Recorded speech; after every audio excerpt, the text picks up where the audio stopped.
Good Happy morning. New Year. Good morning. All right, I see that we are about to start. I think that's the Happy New Year. Hello, everyone. Happy New Year. And I want to welcome you to this Brooklyn College Return to Campus Open Forum. I'm Michelle Anderson, the president of Brooklyn College, and I want to welcome everyone in this large and very diverse group assembled today. Attendees include Brooklyn College staff, students, and faculty. All of you may have different perspectives and different questions. We will try to address all that we can in the 90 minutes that is allotted for this session. I do want to preface the discussion today by noting that Brooklyn College is both a New York State public institution and at times considered an agency of New York City. The college, as you know, is also a constituent campus of the City University of New York. As such, we are subject to state, city, and Cuny directives. These directives have changed over time, and we have worked to evolve and respond to these directives appropriately. I want to thank you all for bearing with us in trying to be flexible and remain flexible in face of what is an ever-changing pandemic and what seems like ever-changing rules governing the college during this time. Today, we will report to you the latest, most up-to-date information on the directives that we have and the rules that we must abide by. I know that the changes in the pandemic and the changes in various directives to the college can be anxiety producing. Please know that the Brooklyn College facilities team and environmental health and safety teams are on it. We have all learned valuable lessons from our experience with almost 2 years of the pandemic, and we are trying to bring that wisdom to the spring semester. If everybody could mute their what do you call that? Their microphones. That's it. If everybody could mute their mics except when they're correcting me, Carol. Thanks. I want you to know that facilities and environmental health and safety are on it, as I was saying. We have prioritized safety everywhere we can. We have been rigorous in working to protect you. For those of you who will be coming to campus for the first time in a long time, I want to assure you that all interior spaces that will be occupied at Brooklyn College meet or exceed CDC guidance for air quality. We also have some good news on the horizon. I don't know if you have been following carefully. I'm sure all of you probably have, but we appear to be on the downturn in the Omicron variant of COVID. Cases and hospitalizations across the city are decreasing rapidly, and there's especially here in this borough and around where the college is located in East Flatbush. The trajectory is headed in the right direction. We are not out of the woods yet, obviously, but it is looking good. Fingers crossed.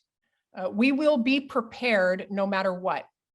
I look forward to the presentation today. I look forward then to your questions and comments thereafter, and I look forward to engaging with you in an ongoing way. I'd like to introduce now Tunji Fussell. She is the Associate Director of Diversity and Equity Programs. She's going to moderate today's open forum. Thank you for doing so, Tunji. Please take it away. Thank you, President Anderson, and thank you again to everyone that has joined us today. This session is number 8 of a series of events created to share the latest information on the preparations underway to ensure a safe and efficient return to campus. So therefore, today we are presenting our Spring 2022 Semester Return to Campus Open Forum. And to provide guidance and answer your questions, I would like to introduce you to a few of our campus subject matter experts joining us today. We have Alan Gilbert, Senior Vice President for Finance and Administration, Ayanna Murray-Richards, HR Director, Recruitment and Instructional Staff, Jake Levin, Project Coordinator. We have Donovan Allen, AVP for Facilities, Eric Sadovnik, Director, Environmental Health and Safety, Emir Ganick, Acting AVP for Information Technology and CIO, David E.W. Best, Network Manager, and Mandisa Washington, Lead Mobile Developer.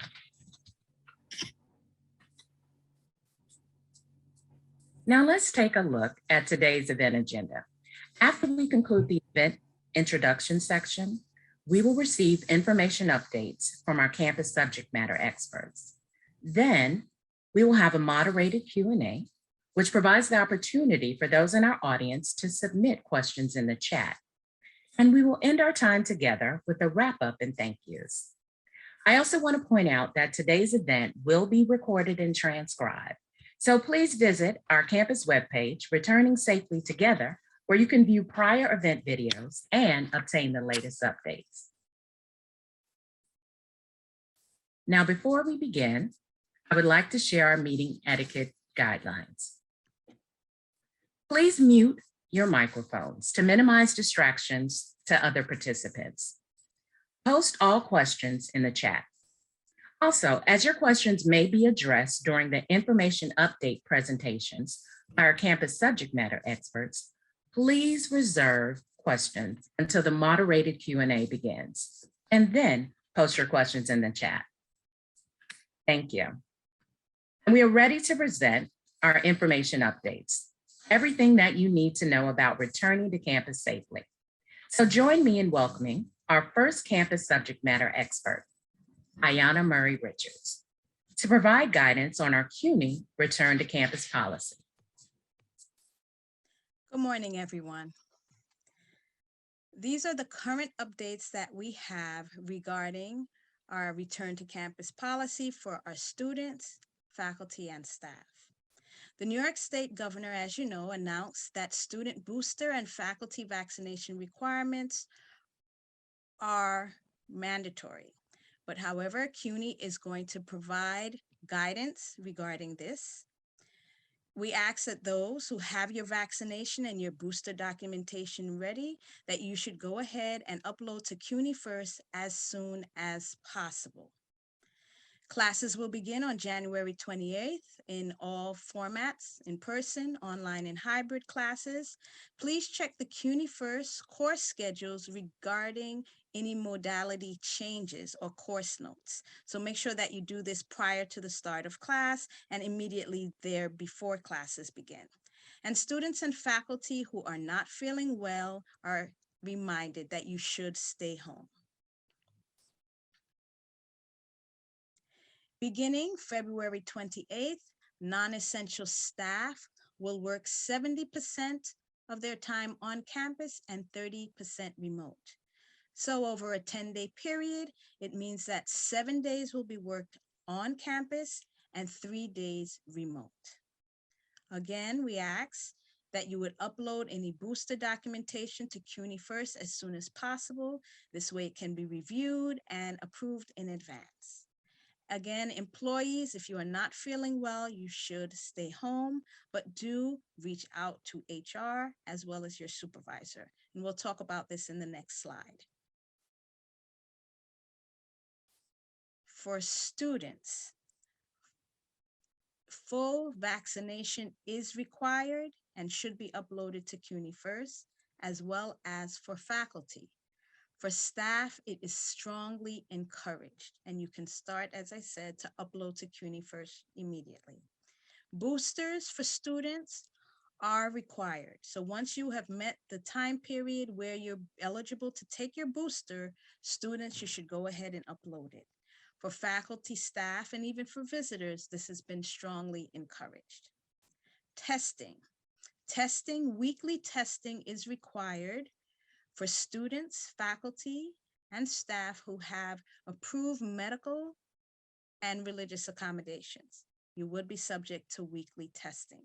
Staff also unvaccinated, weekly testing. For those who are vaccinated, students, faculty, and staff who are fully vaccinated are automatically in the random testing protocol. And so if you receive a notification, several went out this week, as well as reminders, you should test within the period indicated so that your access for campus can continue. So you will periodically get a random test notification, and Cuny Central determines that. In the back end, we do not determine who is selected for random testing. Also, testing is recommended for 5 days post-exposure for any close contacts. 5 days after your potential exposure, you're advised to test. Clearance for campus is in one of two forms. You must have your cleared for access pass with a digital ID card or a picture ID. In lieu of that, your digital ID card will have the green key indicating that you have met the requirements for cleared for. So as long as you have your digital ID with a green key, you can get on campus, or a combination of the green cleared for pass and a digital ID or a actual picture regular ID card. Thank you. Reporting. We can't stress this enough. If you have tested positive for COVID-19, you should stay home at least the 5 days. During that period of time, you need to reach out to HR for further instruction. If you are feeling sick, get tested, then stay home. If you have been exposed, you test after 5 days. CDC has recently updated our guidelines, and they are consistent with those of the CDC isolation and quarantine guidance. And you should quarantine if you are not fully vaccinated. We're asking that all campus community utilize the COVID-19 case collection form to report positive test results, symptoms, or close contact exposure. Okay, next.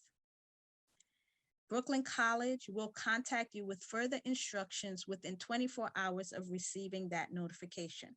So we ask that you do these things in tandem so that we have a period of time where we can contact you. We do not want employees to be out for 5 days and no one's heard from you. So make sure that you do report and then continue. You should also inform your supervisor, and students, you should inform your professors if you are not well or not going to make it to class, so that arrangements can be made. Next. Again, we ask that you report cases and symptoms as soon as possible to allow for determination and notification of any close contacts. We spend a lot of time. We want to make sure that everyone is safe, and we want to have that time to reach out to any persons as needed. If you need further assistance, our students should contact Student Affairs at the studentaffairs@brooklyncollege.cuny.edu email, and employees can reach out to Human Resources at HR Coveted at Brooklyn, and then Environmental Health and Safety as well, and they can be reached at ehs@brooklyn.cuny.edu. Thank you. Hey, hi, good morning, everybody. Though we're going to hit 500 participants by the time I started speaking, we're at 499, which is still an awesome number. I'm so glad that so many of you were able to attend. So I'm going to talk a little bit about the university's testing program through Cleared For. All students and employees can go to our Cuny site, which is at the Student Center, or any one of the other 19 Cuny sites on any of the campuses, and get a free COVID-19 PCR test, when they want, whenever any of these sites are open. Many people are spending hours and hours waiting online to get these tests. And, by virtue of being part of our, community, people could avail themselves of these services. I only have heard positive things about how efficient our site is. Thank you, Mitsu Adams and Calvin, Abraham, for the work that they do in managing it from the Student Center side. It's a great service and very efficient. So please avail yourself of this opportunity if you need to, in addition to the random testing that Ayanna just mentioned. No appointment is needed to do this. So if you need, if you're on campus when we're open, I'll show the schedule in a bit. You'll be able to, you'll go right in. You have to show your ID card and know your EMPL ID, and you'll get right in. You'll get in, and they'll test you, and you'll receive your result within 24 to 48 hours. On your profile in Cleared4, you could indicate if you want to receive via text, that's SMS, or via email, or both. Please make sure you check the right box or boxes. If you are positive, you'll also receive an additional notification from Cleared4, that you are positive.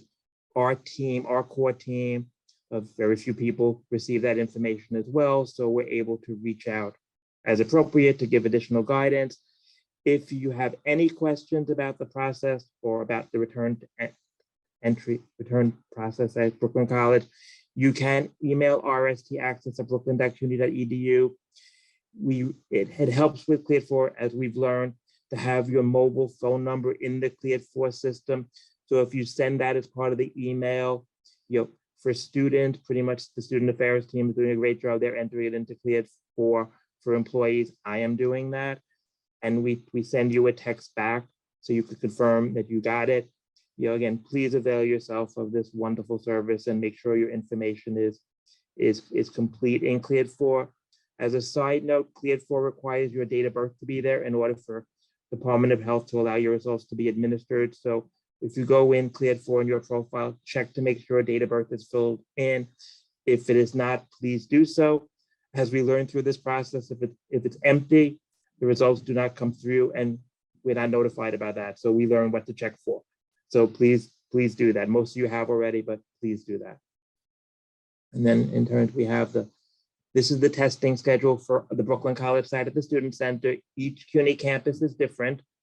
As you could see, our site is open 6 days a week. We pushed very hard to have that done, and we thank the university for adding extra hours and time slots to our schedule. The sites are not open during holidays where the university is closed. So for example, it was not open on Martin Luther King Jr. Day. It will not be open on the President's holiday days, so we're not on campus, and we are not open on Sundays. But there's plenty of opportunity. So if you're interested, please avail yourself of this great service.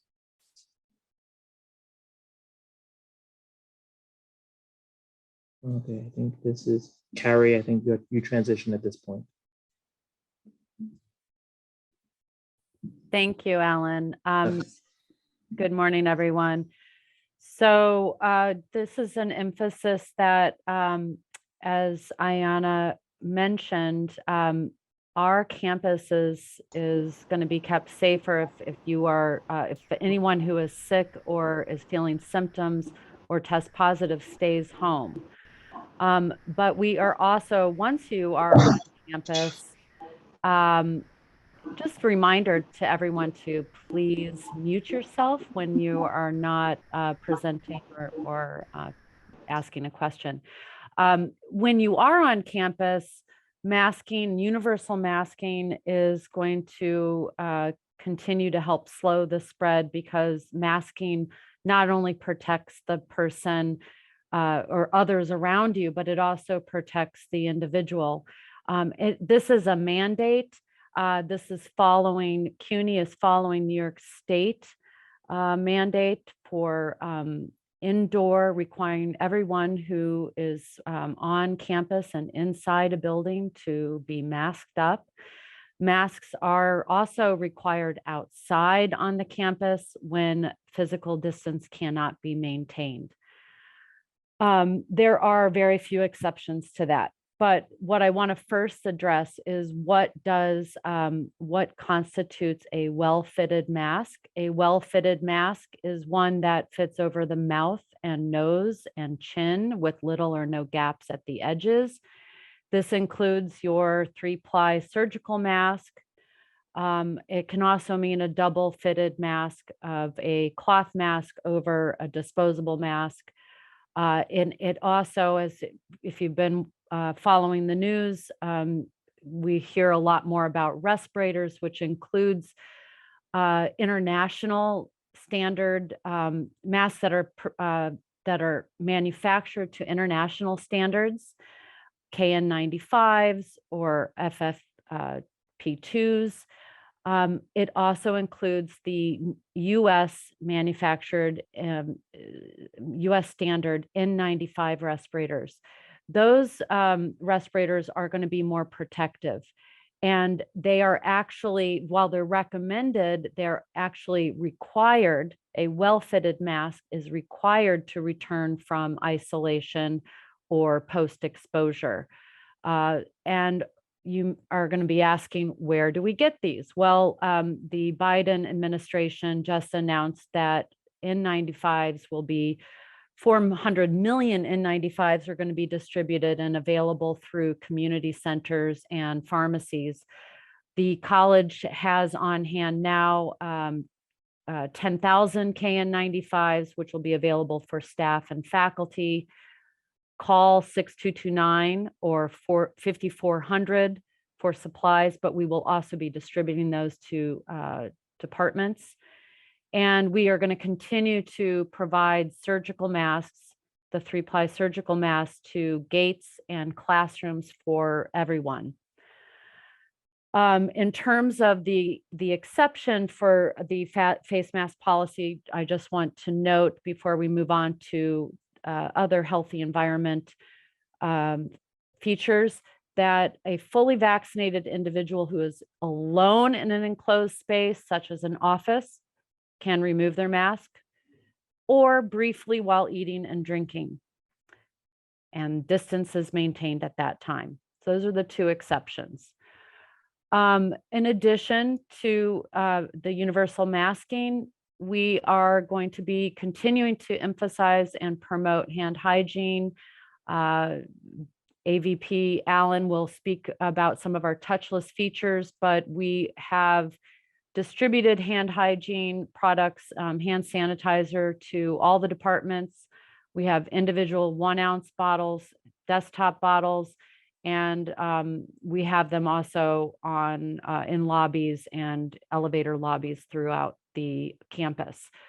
And welcome bags, which you saw briefly, have also been distributed. Thank you. And they include sanitizing wipes and face masks and signage as well. And you can move on to the next slide. And as the president noted, in terms of our buildings, all of our buildings, the ventilation has been thoroughly reviewed and meets or exceeds CDC guidelines, and that includes higher levels of filtration, adequate air supply where we have mechanical ventilation, exhaust fans, and operable windows. And then to enhance air cleaning in many of the offices and classrooms, we have installed HEPA filters and UVC air cleaners. And we are, in all of the classrooms, we are posting a little note to remind instructors where to call should they have a question about ventilation or should they need COVID supplies. And I think that is it for me, and I'll pass it along. Thank you.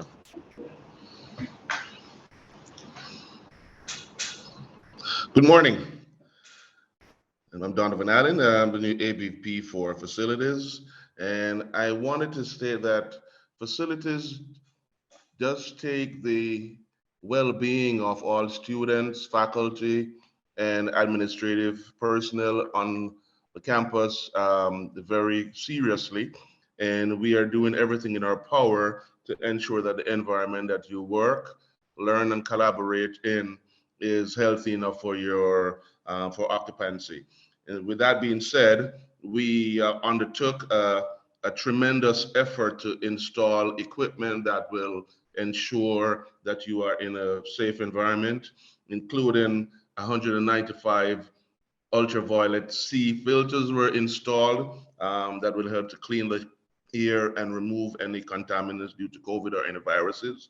HEPA filters High efficiency particle filters, 140 were installed.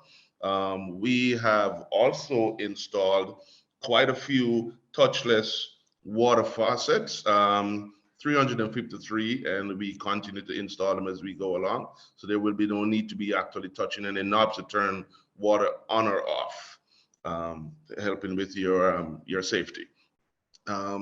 We are also working on installing touchless towel dispensers, of which we installed 270, and bottle filling stations. Bottle filling stations is an ongoing effort. We will continue to install that. But we're basically concentrating on the dispensers, faucets, and filters. In addition, we have worked on and improved, replaced a couple of ventilation systems. We did over 23 that we refurbished and 97 that we repaired to make them working to provide proper ventilation for the occupants.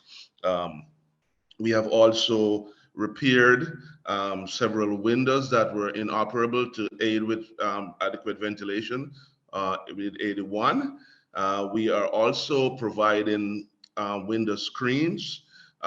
Interior window screens, we're providing over 200 to assure that when the windows are open, you're still operating in a safe environment. And we have also installed exterior screens to provide safety. We installed over 65. In addition, to make a push to ensure that we are operating safely, we bolstered our forces by some part-time employees to help us to push us toward the finish line. There's still a few other things that we're doing. We have installed MERV filters in the HVAC system, MERV 13 and 14.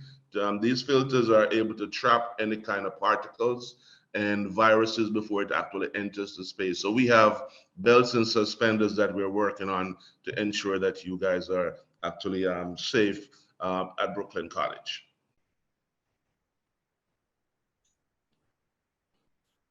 And I'm passing it on to Amir.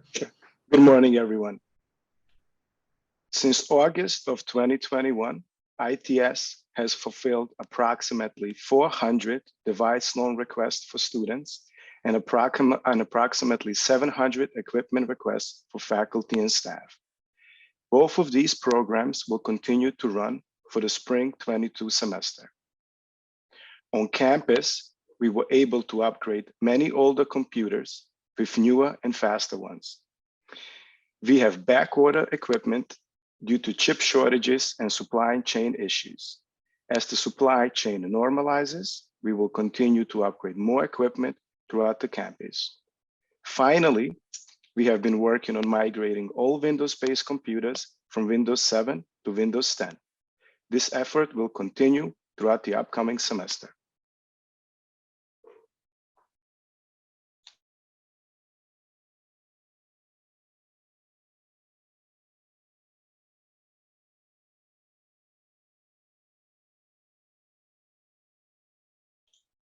David?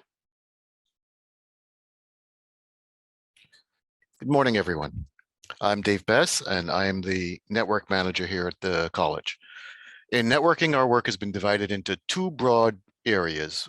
Firstly, maintaining and improving the availability and the reliability of existing service and systems. And secondly, expanding our service areas primarily using Wi-Fi. To this end, we've been augmenting our infrastructure, covering everything from refreshing the batteries in our UPS systems to replacing our core building switches with a new industrial hardened variety that can tolerate very high temperatures. Our old switches were good for 113. These are 165 for anybody that's interested. The end result of this is that it will allow us to maintain service in buildings despite the usual electrical outages or HVAC issues that happen during the spring and the summer. For the Wi-Fi side, as you may know, prior to the pandemic, our guiding metric was density. We always focused on those areas where users could aggregate, and using that rubric, we've installed over 600 radios in about 330 different locations. During the pandemic, however, that focus has shifted to safety. We're now focusing on putting services in areas where staff and students can find a quiet place to work, study, and decompress away from other people. To that end, we have been focusing on our beautiful outdoor campus areas, and we have deployed the mesh so far that you see in the slide on the screen. This mesh has been deployed using the very latest Wi-Fi 6 technology, and we're not 100% of the way there. As you may know, there are supply chain difficulties, and we're awaiting delivery of some additional devices. But our testing so far has shown almost a universal end-to-end coverage, and it should only continue to improve as those new devices become available and are installed. The next step that's currently underway is cabling and preparation of several of the larger indoor spaces. We're focusing first on places like the library, the cafeteria area, the web building, etc., where we're planning on adding another approximately 200 locations. Our goal, which is an elusive one, obviously, is getting as close as it's practically possible to ubiquitous Wi-Fi coverage on campus. So all in all, 2022 is looking to be an exciting time for data communications here at BC. Thank you.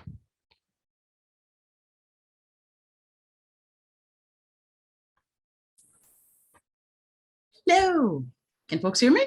We're good? We're good? Okay. So hi, I'm Mandisa. I'm the mobile developer here. And I'm here to talk about BC Navigator, which in most cases for us, for our purposes, people are focused usually on the digital ID. But I wanted to point out that we've added some links that will help people as we transition back to campus. The first one being, I wanted to move my cursor, but I'm not presenting. The first one being at the top there, you see there's the Returning Safely Together. There's a link to that website. You can access it directly from the college's website, or you can reach it now through Navigator. Next slide. And the digital ID, here we go. So what we've done is we're working together with Cuny so that when people have updated their vaccination information or their testing information from Cleared 4, you'll have essentially one place with one screen that you can show to campus safety when you arrive on campus. And so just if you already have a digital ID, if you're already set up, you can just use it. You don't have to do anything different. And that green key will just show up automatically. If you have any issues, if you don't have a smartphone, certain staff, certain students, if you're not a BC staff or student, you won't have that digital ID. You can always get in touch and we'll let you know what else you can do. I believe there's going to be a slide next where we can explain a couple of different options. Next slide. Here we go. So like I said, you have the option of using a digital ID if that's available to you. You also, of course, have a physical ID. If you don't already have a physical ID, you can contact Enrollment Services on their website, and there's information about how to obtain a physical ID.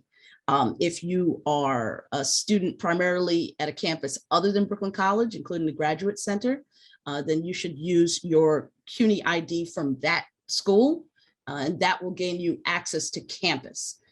If you're a visitor, although I don't think anybody here is a visitor, but generally speaking, visitors, they get C entry, which is a temporary individual day-by-day access. Next slide. So the other thing that we've not so much added, but refined is the ability to report any technical issues directly to ITS. The help desk is always available. We have multiple support personnel for various duties, but this again just adds a slightly convenient means of contacting ITS. So right there, you've got at the bottom there, the IT status with a little Wi-Fi symbol. You click on that, next slide, or animation, I guess. And you can get the status of all of the major IT systems on campus. There at the bottom, you've got a link to report a problem, and that'll take you to a form where you can basically do that. If you're having issues with Wi-Fi, or if you're having issues with a college issued device, or accessing your email or any of those things, feel free to get in touch and we'll take care of you. Next slide. So again, here we have just the brief links directing you to the colleges, Returning Safely Together, COVID information website. Any of your questions related to COVID, if you wanted to know who do you need to contact, whether you're a student or staffer or faculty, you can go to that same VC site. It also links to the Cuny site, which sometimes has slightly different information, just because there's some stuff that comes from the university level and some from the college level. And of course, that link to the case collection form if you need to report a COVID case or a quarantine situation. Next slide. And Jake, take it away. Hi, everybody. Nice to see you. My name is Jake Levin. I work on strategic projects and planning at the college.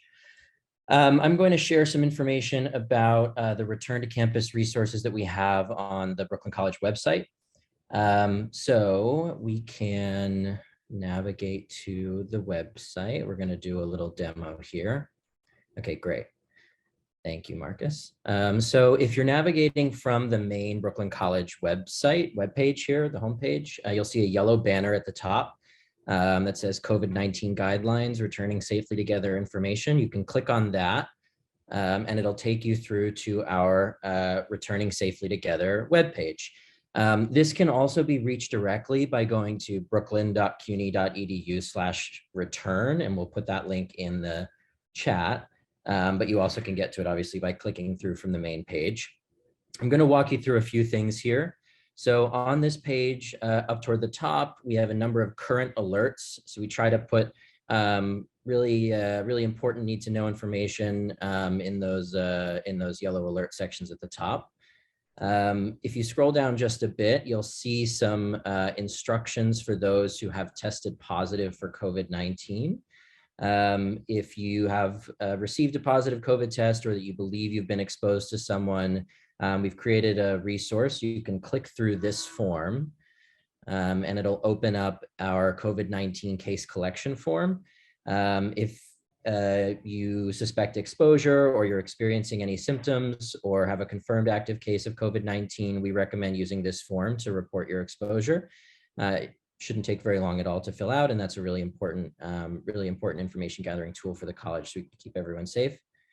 I also want to highlight our concerns, questions, and requests form. So if you have any concerns, requests, or questions regarding campus access, facilities, vaccination, anything on that list there, you can submit that question or concern to us through this form. And the form itself will actually help direct you to certain resources. There are a number of additional resources on the main homepage that I want to draw your attention to. We have a little bit of information there on accessing campus with the green key, as Mandisa just said. And then we have a number of other return resources here. So we have our reentry campus map, which focuses on key access points and other resources available to get onto campus. We have also an FAQ that is updated regularly. We have videos from previous open forums, and this forum will be there as well. And then down toward the bottom, we've sorted information by group on campus. So students, faculty, staff, and visitors. There's specific information for you available by clicking through each of those links. Yeah, and this website will be updated on a regular basis.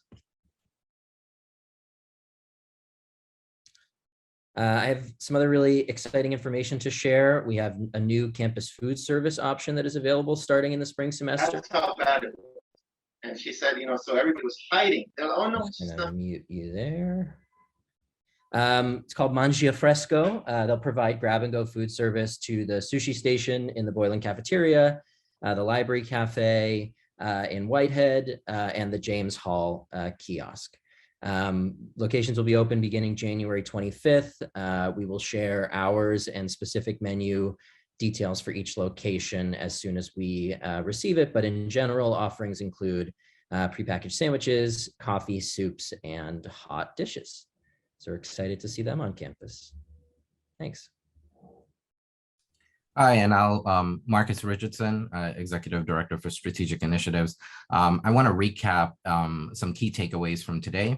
So if you tested positive, you've been exposed, or you're experiencing symptoms of COVID-19, please follow the campus provided guidance that Ayanna went over in her section. It's also on the RST Returning Safely Together website in that infographic that Jake just took us through. New York State has announced new booster and vaccination requirements. As soon as Cuny provides additional guidance, that will be shared out.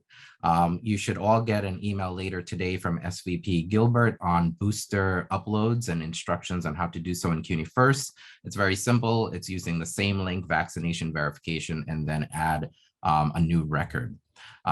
Non-essential staff to work 70% on campus and 30% remote.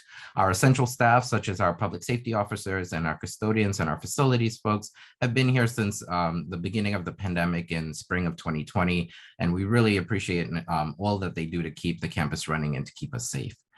Free COVID PCR testing is available, as Alan mentioned, at the Student Center. It's so easy. When lines were 3 hours long at testing sites around the city for the pre and post holidays, it was very minimal wait at our testing site. So please utilize that if you can.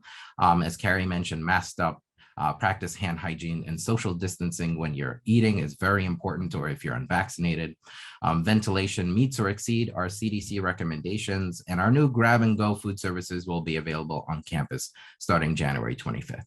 And now I'll turn it back over to Tunji, and we'll get our Q&A section started. If you can start putting your questions in the chat, we'll grab them and we will queue them up for Tunji, and then our panelists, as well as our campus leadership that's in attendance, will be able to address them as best we can. Tunji?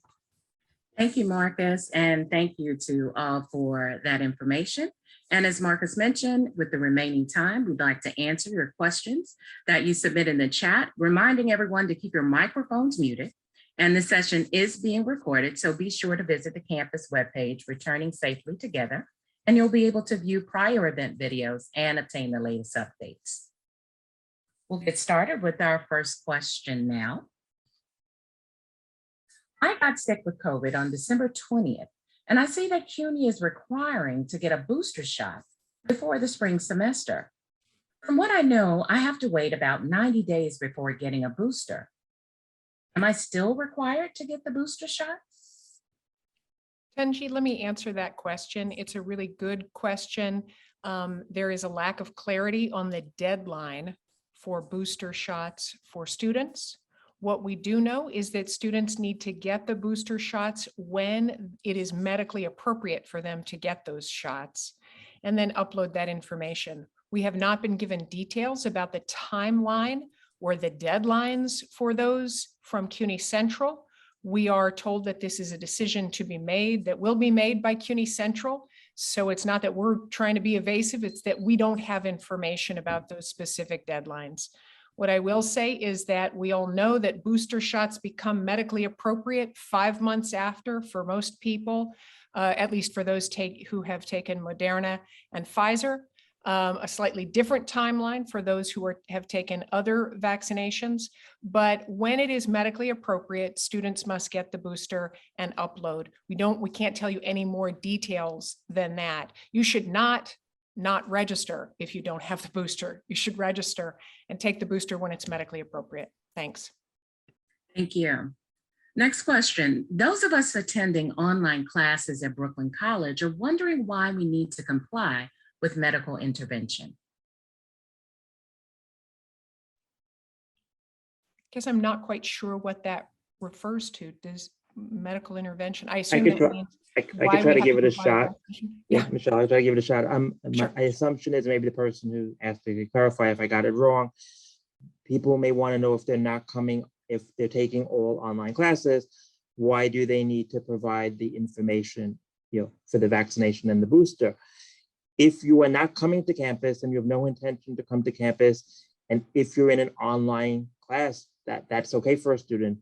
Only people coming to campus via an in-person or a hybrid class, you'll need to comply with the vaccination status. That being said, if you are vaccinated, you should be, for students and employees, you should be submitting it through Cuny first. It just makes sure we have that we have the appropriate records and information available. So in the case you want to come in to use the library or other services, you will be able to come to campus directly and not have any issues. Everyone who's coming to campus, employees, students, visitors, must submit the appropriate documentation.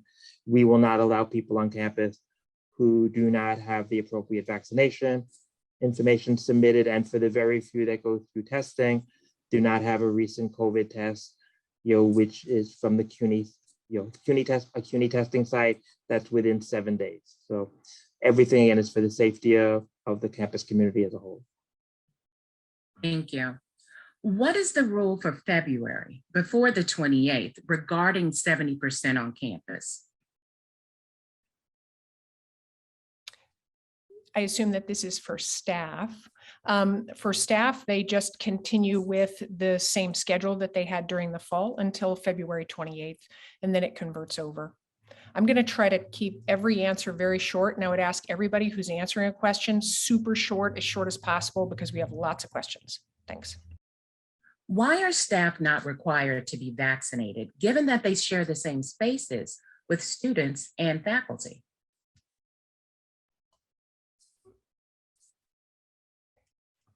That's a decision by the state. The decision to impose student vaccination requirements and faculty vaccination requirements have been decisions by the states and directives imposed upon Brooklyn College.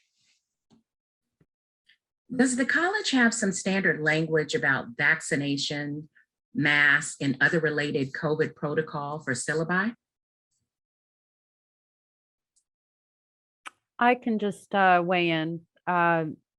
Teaching guidelines, including guidance for specialized instruction, is forthcoming from the provost. Just with all of the very, very recent changes in guidance and policy, it's been somewhat delayed, but it includes policy language that could be used for syllabi. Thank you. What if you only have one dose of the vaccine, but one's next dose is only a week into the semester? What should one do for that situation?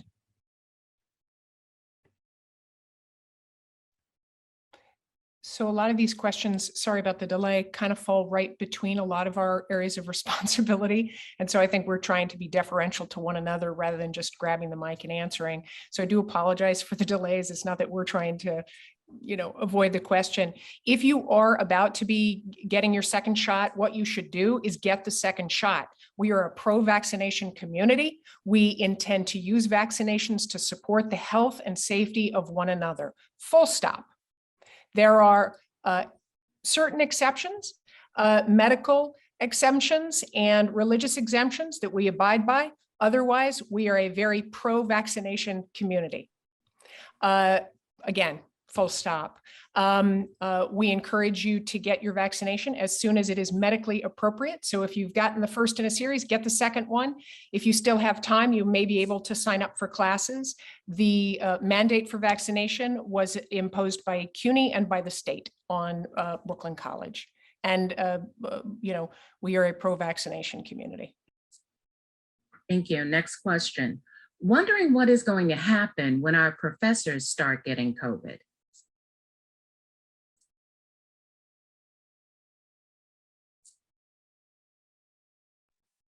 So Alan, do you want to pick up some of these, or Carrie?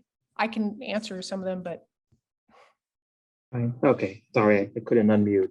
Yeah, I think we're seeing now even that the cases have upticked slightly, where when anyone is feeling either symptoms or close contact or test positive, again, the guidance is to stay home. Each case is going to be dealt on a person by person basis. If a faculty member has COVID and they're unable to teach, they should not teach, and they should certainly not come to campus. There are cases beforehand that people get sick and sometimes there's replacements, etc. The plan is to try to maintain continuity as best we can.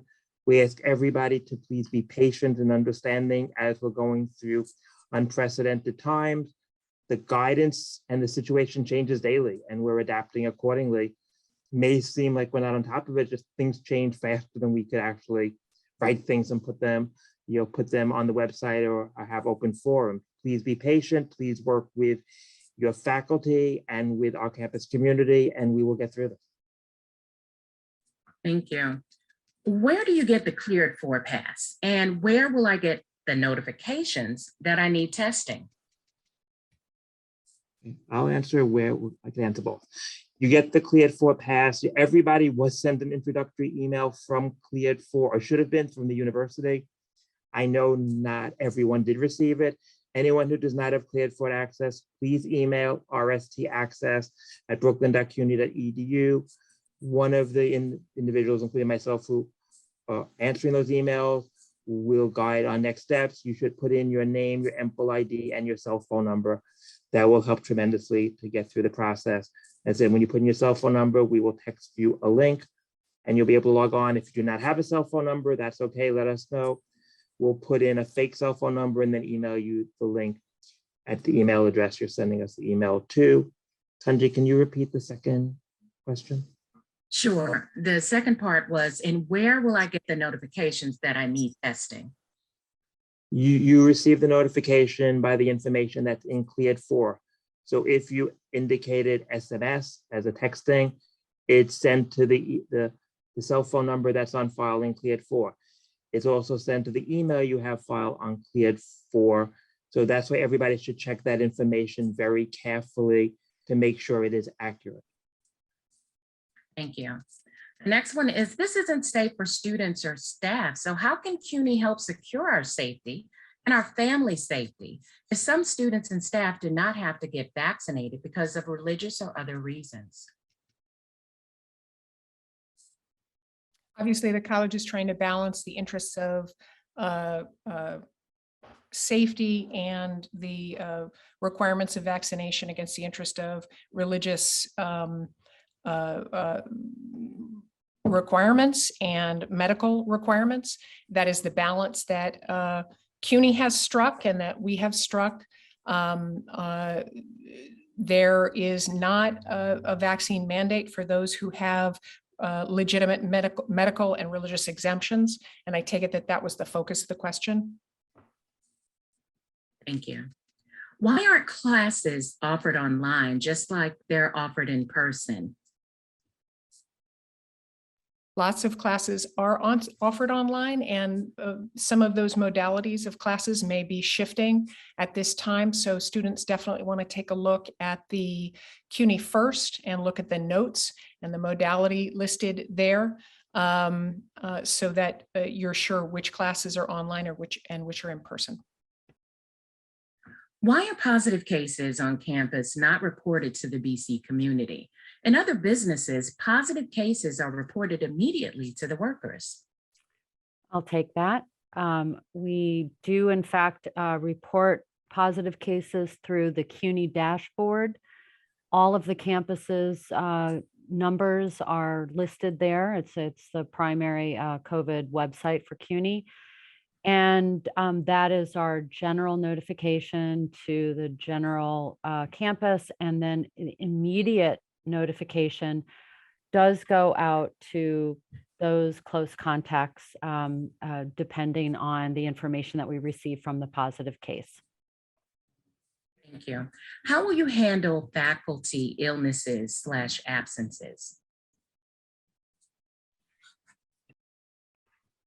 Is the provost on the call? No, and provost could not make it.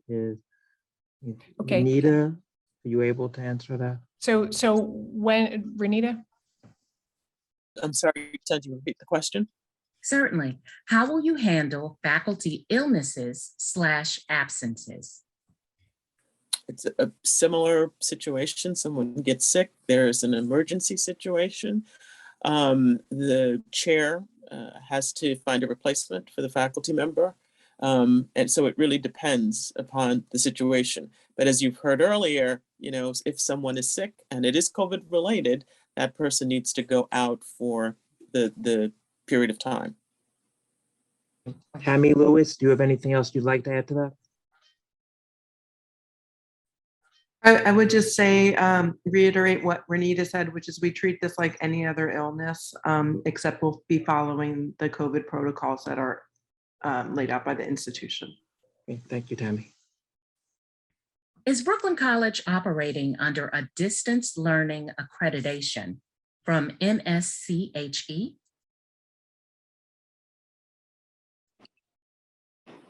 Is Tammy coming here? Yes, I've unmuted. Yes, we are. We had been pre-approved prior to COVID to offer distance education. If students are required to be boosted, faculty and staff should be as well for the safety of everyone.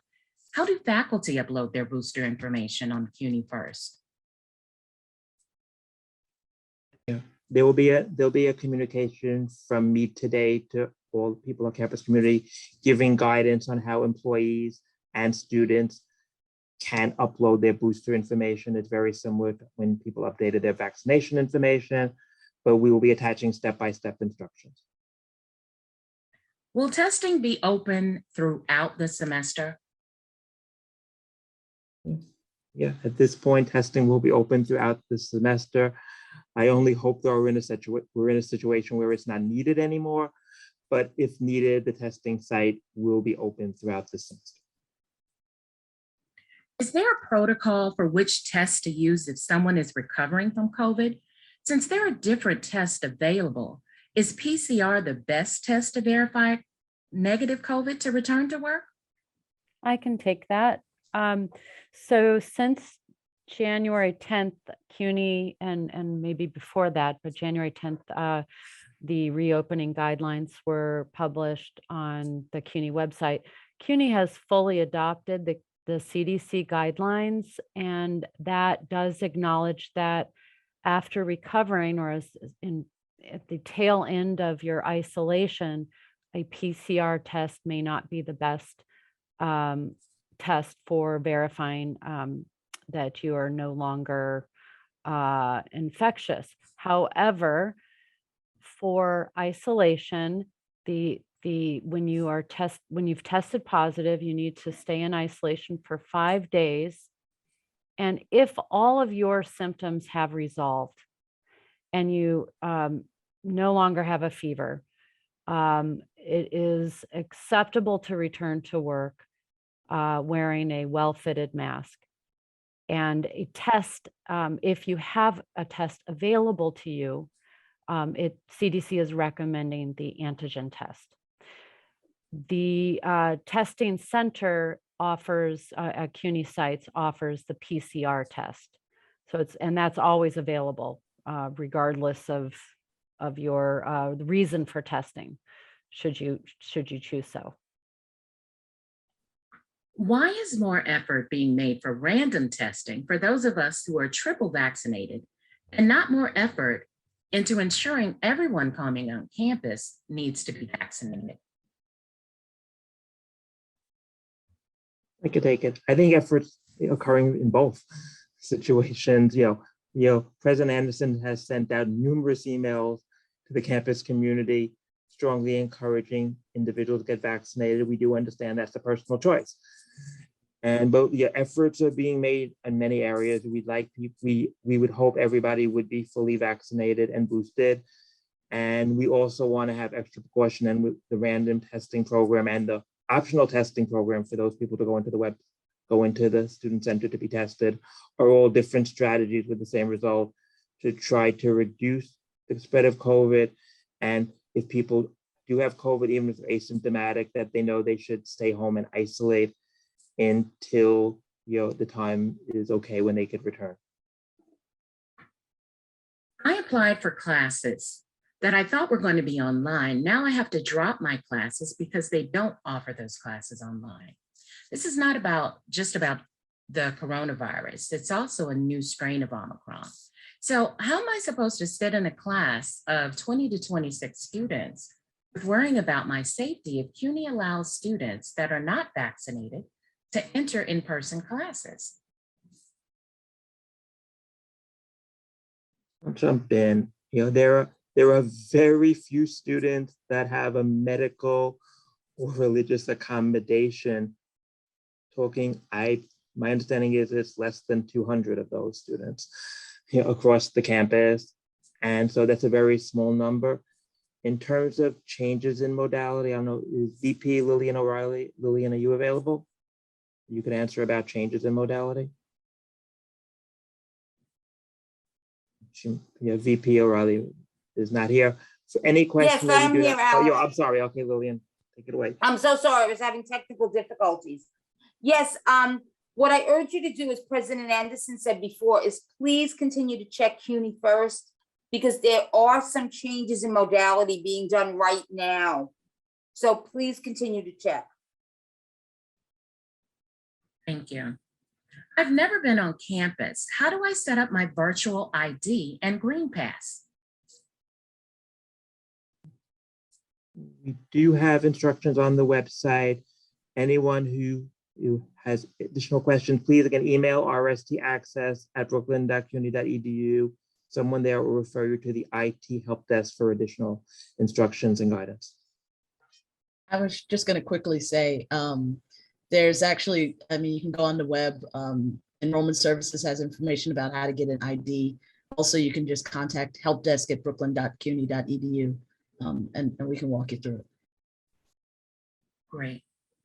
Are there social distance requirements? Because last semester, some professors didn't keep social distance. I can answer that. With the overwhelming majority of the population, students and faculty being vaccinated, with just those very few exceptions, distancing is no longer required. I do want to emphasize that someone who has an exemption and any unvaccinated staff must continue to employ distancing when they're on campus. And also distancing is required when eating or drinking unmasked. Okay. Can COVID travel through HVAC systems even with increased airflow? I can take that one as well. So some HVAC systems are not 100% outside air. There is some percentage of air that is returned. All of that returned air gets mixed with outside air and gets filtered. And the filters filter out a percentage of any airborne contaminant, including COVID. It's not dissimilar from the function that respirator, the material on a respirator serves. It's nothing is 100%. There's always some leakage, which is why we employ layers of protection. Ventilation is just one piece of that. In some places, we have included installed HEPA filters or UVC to enhance air cleaning in that setting. I uploaded my vaccination card. How do I get the cleared for pass? I'll take it, and then your HR, student affairs, could jump in. So the university is set up, it's a feed that comes from CUNY first into Cleared for and outside of Cleared for. So when your vaccination is approved, and you can see that, you could check that in CUNY first, you should within 24 hours have access to what we call the green key, which is our ID data linked to the Cleared for data. But this for employees especially, it's for active employees. So, and I've received many questions on this. If someone is starting for the first time on January 28th, they will see it on their in BC Navigator on January 28th, because they're currently not active. Again, any specific questions people have, please email rstaccess@brooklyn.cuny.edu. We answer every one of them. Are there masking requirements for instructors during teaching? Yes, I want to acknowledge that this is a change in policy, and as many of the presenters have noted, this virus has thrown us curveballs at every at every step. And so one policy that was allowed fully vaccinated instructors to remove their mask during teaching has been temporarily removed from the policy in line with New York State and CDC because of the wave and the pernicious wave of Omicron that we've experienced now. Of course, we are continuing to review and CUNY continues to review the situation. And so that policy may change at some point in the semester. Okay. What if one only has one dose of the vaccine, but the second dose will be given only 1 week into the semester? How does one avoid being dropped from classes since it's only a week into the semester? I believe that under CUNY policy, the student will be dropped before classes begin. If they get the second shot within the time that one can, after the semester starts, add a class, then they could add a class at that point. They should also review the CUNY First notations for the classes as some of the modalities are changing at this time. We've been given a little bit of additional flexibility there. If I tested positive 2 weeks ago, do I need to take a booster even though I already took 2 doses?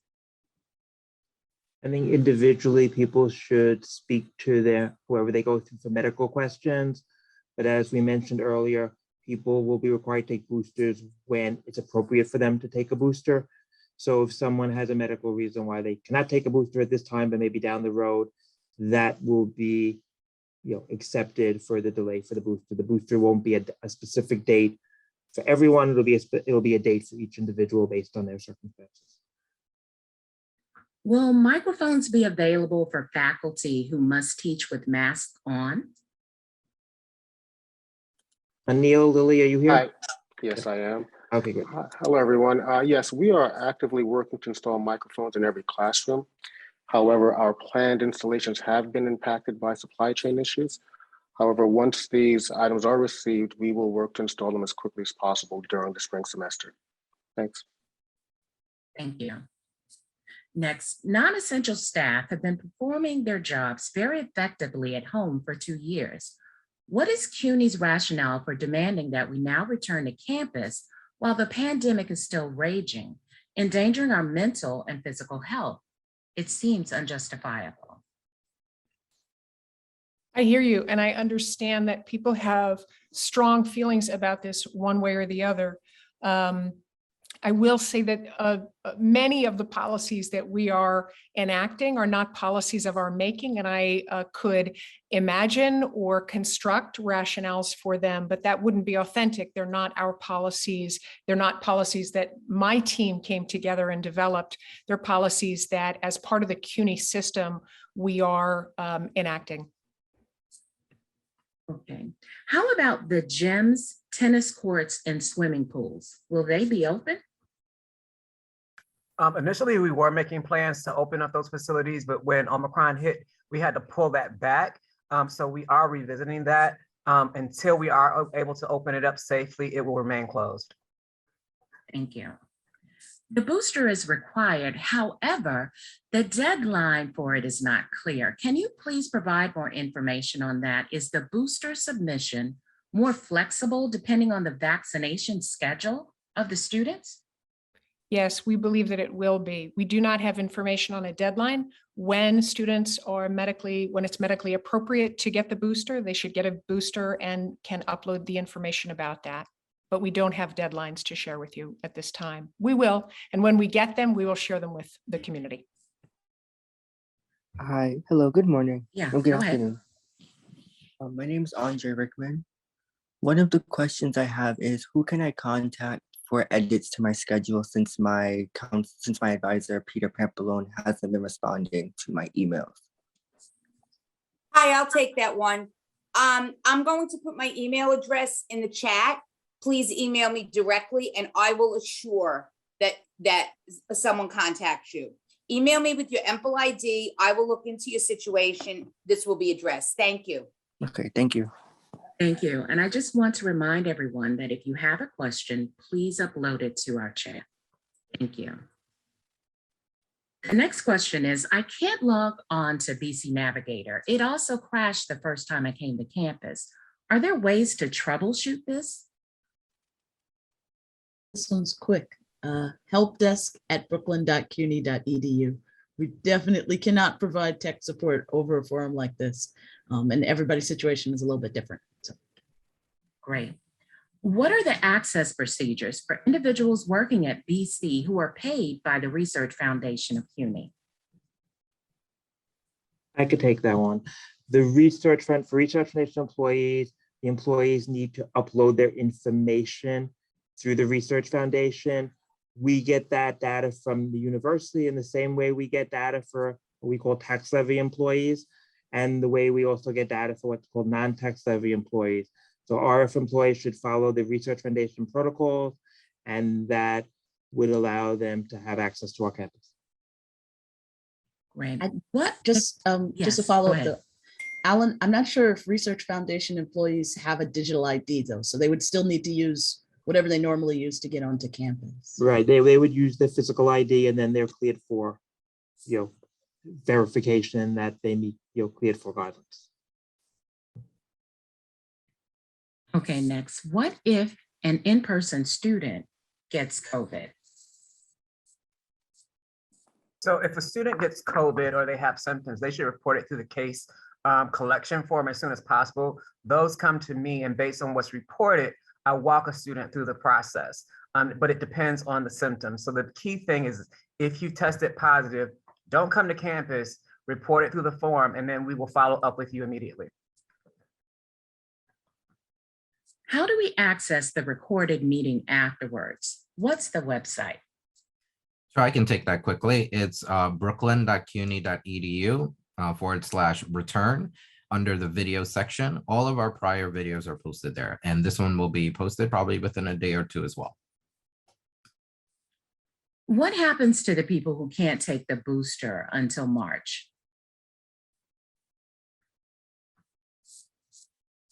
Again, we have not received a deadline on when people will need to submit the booster. Keep paying attention to information we send out. But at this point, if you cannot get the booster at this point, don't worry about it. There's not a deadline currently. So maybe no more booster questions unless they're different than the question about deadlines, because they're repetitive. Thanks. Just to remind everybody, we have 15 Anderson. minutes left in the open forum. Any questions we do not get to, we will follow up afterwards. As you can see from the chat, there are a lot of questions being asked. Thank you. And President Anderson, what did you say about the questions again? And so just trying to not, I know that a lot of people put questions up before we answered. And so if questions are the same questions that have already been answered, maybe we could just skip those so that we could try to maximize the spread of coverage of information that we communicate. okay. Thanks. Yeah. Thanks, Tanji. Thank you. Okay, this is a little different in regards to a person says they've been vaxxed and boosted, and they uploaded their vaccination card into Cuny first, but not into any of the apps since we've had a couple of changes in regards to apps. So how is Brooklyn College and Cuny dealing with the cybersecurity risk it imposes? For employees and students, it's always been the vaccination information has been, entered in, submitted through Cuny first. The university had other products other than cleared for initially, but it's using exactly the same information from Cuny first. No one has been asked to upload information as an employee or a student in any other place other than through Cuny first. Thank you. If a faculty tests positive, should we cancel classes during the 5-day isolation period until we test negative? I believe that's up to the faculty member. If the faculty member is very sick, it wouldn't make sense to do an online course. A faculty member may opt to move the course online and teach. I think that's something to be worked out with the chair and the dean. Thank you. If I already uploaded my vaccination status last semester, do I need to do it again for the start of the spring semester to attend classes? No, you do not. Your vaccination information, if when you get a booster, you should upload that information because that is new information. Thank you. Just to confirm, the first slide said staff will be in person 70% beginning the 25th. And what is happening before that date? People should follow the same schedule they've been following for the fall semester. The schedule is that's being extended an extra month. Does the college have an attendance policy that faculty could use? Tammy Lewis, do you know? I'm not sure I understand the question. Let me try to take a stab.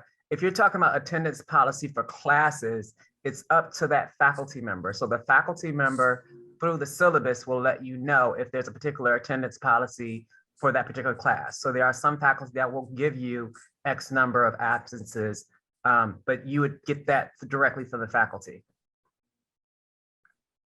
Thank you. Why will my access to campus not begin until 1/28? How do I get things that I need to do in advance on campus done? Okay. If someone needs to come on campus, an employee, before their start date of the semester, they could reach out to the vice president in their area. So for example, if it's faculty, they could reach out to the provost's office. Joanne Sinclair from her office, sort of collects the information and follows up with the provost, and then they could be entered into the system as a visitor. Are there designated areas where students can consume their grab and go food? The cafeteria space will be open. When the weather gets nice, obviously people can eat outdoors. They can't do that now. It'll be similar to how it was pre-pandemic. We just asked that when people are eating or drinking, that's when they should maintain 6 feet social distancing from others, because they obviously cannot wear a mask. So nothing else has changed. And what should we do when people don't wear masks? I can take a stab at that. I would just say my experience over the past almost 2 years is that when reminded, most people appreciate the reminder. It's the mask has become almost like a scarf for some of us. It's in our pocket. It's in it. There are better ways to store it, perhaps, but just a reminder, a kind reminder, and a smile behind your own mask goes a long way. I think people appreciate that. If it is a pattern, depending on if it's employees or a student, then that may need to be reported and elevated. But I think just starting with that friendly reminder is helpful. Thank you. Many colleges across the country have moved the first week of classes to be virtual. Is there any discussion in Cuny about doing something like this? I am not aware of any discussion at Cuny about doing something like this. I couldn't, and I don't have information that could answer that question. Thank you. I will teach on Monday and Wednesday, and if a student contacts me on Tuesday that he or she tested positive, will the class meet on Wednesday or I'll stay home? So if a student reports to you as a faculty member that they tested positive, please email me right away and I will reach out to that student to get more information. It really depends on when that student tested positive. If we feel that that class needs to be canceled or close contacts need to be contacted, then we will inform the faculty member, but we will do those contacts on our end. So if you hear about a student that tests positive, please let me know right away and I'll follow up. Are we allowed to ask our students if they have not been vaccinated? No. Okay. Let's see the next one. It's confidential medical information. Michael, I see Michael going, why not? It's confidential medical information and we're not allowed to disclose it. A student may choose to disclose it themselves, or a staff member or a faculty member, but we aren't allowed to communicate that. In general, it's confidential medical information. Hello, it's Andre again. Andre, I'm asking if you have questions to please upload that in your question in the chat, because we have quite a few questions we need to get to before the end of this session. Thank you. Okay, give me 1 second.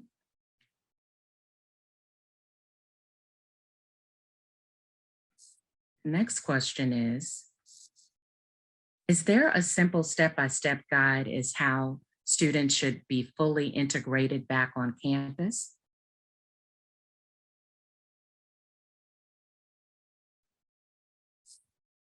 I'm not really following that question.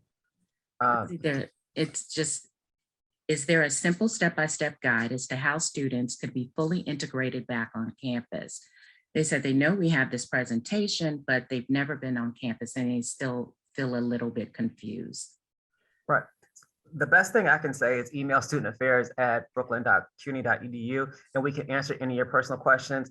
Coming back to campus is going to be different for everybody. We are working on a welcome back video to kind of walk through some of the processes that you can expect when you get to the gate, but it's going to be a different process. So if you've been to campus before, it might be a little bit different.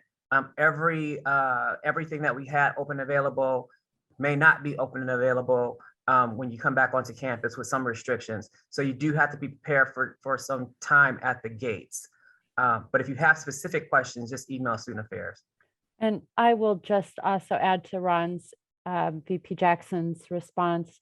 We have student college assistants at the gates, gate ambassadors, to welcome students back onto campus and to answer questions from everything from how to get on campus, because people still struggle with these apps and their passes, but also simple questions about how to navigate the campus and where this or that building is, because we know that there are going to be loads of people who will be taking their first steps on campus, and we'll be doing as much as we can to help them on the ground. Thank you. And we have time for about 1 or 2 more questions. So the next question is, where can we find a map of the campus and directions and information in regards to obtaining a physical ID? I think I had answered that one in the chat, but basically there's a campus map on the website and BC Navigator has maps to all the buildings on campus. And I did answer the ID thing. You should contact Enrollment Services and they have a website. If they scroll through the chat, they'll see it. Thank you so much. Okay.